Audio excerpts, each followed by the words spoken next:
Полезной информацией с вами готова поделиться рубрика «По вашим письмам». Доброе утро! Сегодня первый вопрос от Марии Дмитриевны.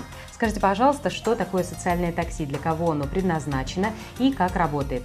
Мария Дмитриевна, услугой социального такси на территории Пермского края могут воспользоваться инвалиды первой и второй группы с заболеваниями опорно-двигательной системы, люди, которые по состоянию здоровья не могут передвигаться на общественном транспорте, дети-инвалиды с сопровождающими. Пользоваться услугами социального такси можно 4 раза в месяц.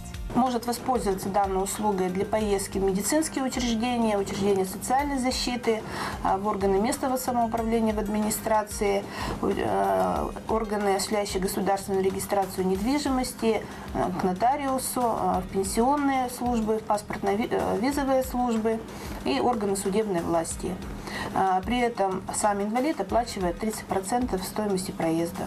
Узнать телефоны такси, оказывающие услугу на конкретной территории, можно через отделение соцзащиты по месту жительства. Вопрос от Виталия Михайловича. Живу в микрорайоне Водники, прикреплен к 133-й медсанчасти. На флюорографию нас отправляют на Бойный переулок. Это очень далеко. Не можем ли мы пройти флюорографию поближе, пусть даже платно? Виталий Михайлович, поликлиника, к которой вы прикреплены, обязана обеспечить вам прохождение бесплатного флюорографического обследования на своей территории.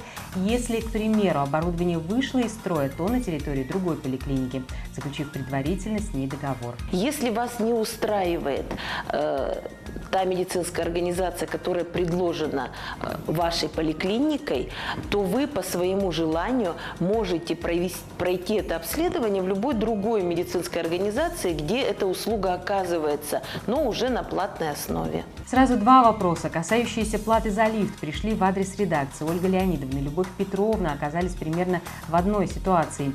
Лифтом не пользуемся, на каком основании должны платить за эту услугу? Уважаемый автор вопросов, мы уже рассказывали, каким образом берется плата за лифт, но раз вопросов много, готовы повторить снова. В случае с лифтом плата берется не за пользование услугой, а за содержание. Лифт общедомовое имущество, платить за его ремонт и обслуживание обязаны все собственники жилья, неважно на каком этаже проживает человек. Точно так же все жильцы дома платят, например, за ремонт крыши, подвалов и подъездов. На сегодня это все. Пишите нам, звоните, координаты рубрики на экране. Пусть новый день будет удачным. До встречи.